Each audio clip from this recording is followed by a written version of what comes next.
Le président iranien, Ibrahim Raisi, oui, c'est le président iranien. Qu'est-ce qu'il a dit? Il a dit que l'Occident utilise l'Afrique pour ses propres intérêts. Raisi disait cela à l'ouverture du sommet Iran-Afrique, où il y a 40 pays qui prennent part ou qui prennent part à cet sommet. L'analyse qu'il fait, ce n'est pas nouveau et c'est une vérité. Pour ceux qui n'ont pas la bonne information, allez regarder les archives.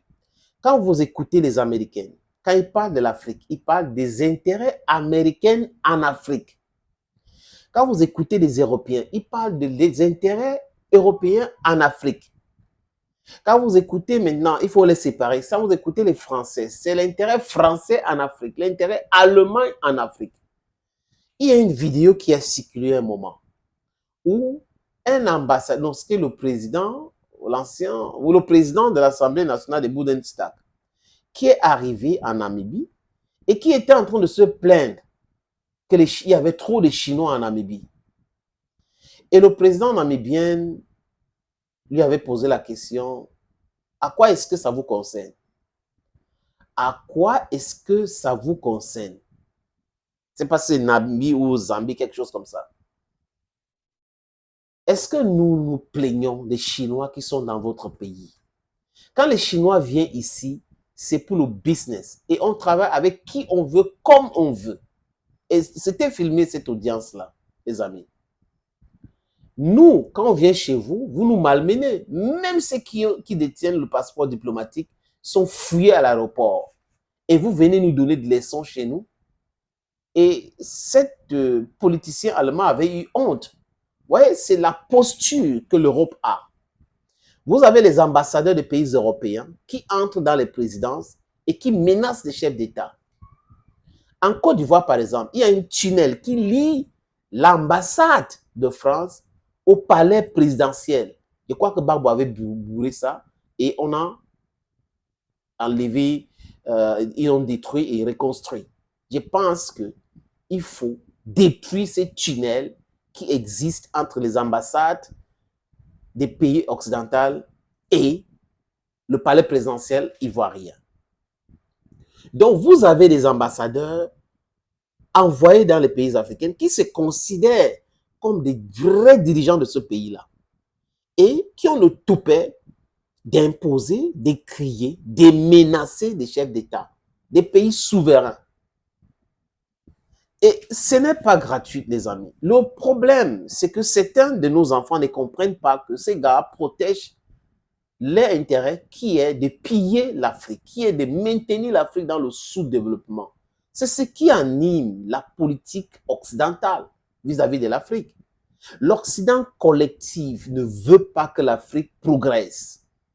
L'Occident collectif considère l'Afrique comme les bases arrières. L'Occident collectif considère l'Afrique comme le champ dont il peut puiser pour faire tourner l'industrie. Sinon, les amis, expliquez-nous, terre à terre, pourquoi la France, qui a colonisé le Niger, pourquoi la France, qui a exploité l'uranium du Niger avec Areva, après Orano, n'a jamais réfléchi sur la construction des mini-centrales nucléaires civiles pour l'énergie au Niger? Pourquoi? Est-ce qu'avec cela, on peut dire qu'il y a l'amitié sincère? Ça n'existe pas avec les Occidentaux. Jamais. Pourquoi? En Occident, ils ne s'offusquent pas du fait que nous ne pouvons pas contrôler notre propre monnaie. Je parle de la zone de franc CFA. Pourquoi? Voilà ce qui pousse les Africains à fuir. L'autre jour, j'ai vu une image à Boya où les enfants étaient pleins comme si c'était, je ne sais pas, un jubilé ou c'était un match de football, quelque chose comme ça, pour aller prendre le coefficiency test in French. Donc, il y avait un monde fou là-bas.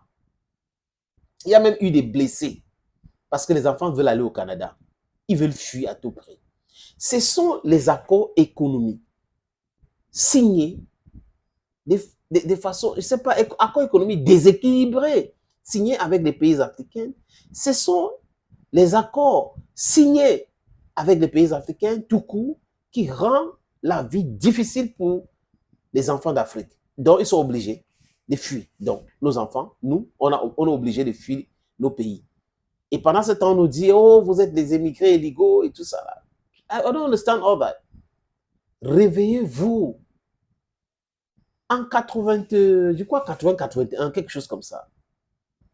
Un ami à moi m'avait raconté cette histoire. En Côte d'Ivoire, Valéry Giscard d'Estaing était président de la France. Il arrive en visite officielle à Abidjan et il voit un progrès énorme. Et il se dit, hey, Houphouët-Boigny ici est dangereux. Alors que Houphouët-Boigny, c'était leur ami. Houphouët-Boigny était l'ami de la France. Et il arrive, il dit non, non, non, non, il faut stopper cela. Et il a commencé à détruire le tissu économique ivoirien pour ralentir ces genres de progrès parce que ça va donner l'idée aux autres pays africains de se développer. Et quand, si ces pays se développent, ça va passer un message et la France sera chassée. Donc, du coup, il faut détruire tout. Voilà la politique de l'Occident et de la France en Afrique. Maintenir les Africains dans le sous-développement, manque d'électricité, c'est voulu par l'Occident qui n'a pas ce problème mais qui impose ce problème chez nous parce que ce sont les multinationales qui viennent contrôler ce secteur chez nous. Électricité, exactement la même chose. Les infrastructures, c'est toujours le film occidental qui vient chez nous s'installer pour détruire les infrastructures en disant qu'ils sont en train de construire. Parce que si vous venez, la route qu'on peut construire à 1000 francs, vous construisez ces routes-là à 1 million, vous ne pouvez pas dire que vous nous aidez, vous détruisez notre tissu économique, les amis. C'est de ça qu'il est question. Donc, quand vous regardez tous ces différents aspects, et le dernier discours en date d'Emmanuel Macron devant les ambassadeurs, où il parlait des intérêts de la France en Afrique, donc la France doit protéger à tout prix et à tous les prix ses intérêts en Afrique, vous comprenez que le président iranien a raison. Et il dit, le président iranien, que l'Iran a la capacité de construire des centrales thermiques pour l'électricité en Afrique, hydroélectriques pour l'Afrique, les raffineries pour l'Afrique. Regardez les pays du Moyen-Orient. Tous ces pays-là qui produisent le pétrole, raffinent leur pétrole localement. Mais si la France aimait tellement l'Afrique, si les États-Unis aimaient tellement l'Afrique, si les Européens aimaient tellement l'Afrique, il y a cela longtemps que l'Afrique serait en train de raffiner son propre pétrole. Mais parce qu'ils ne veulent pas, on reste là. Ils nous proposent le Fonds monétaire international, la Banque mondiale. Ces organisations-là sont uniquement là pour détruire tout ce qui nous reste. Et avec le concours des corrompus, je répète, des corrompus, des vassaux, les amis qui sont ici chez nous. Ces valets-là sont partout. Ces agents commerciaux sont partout.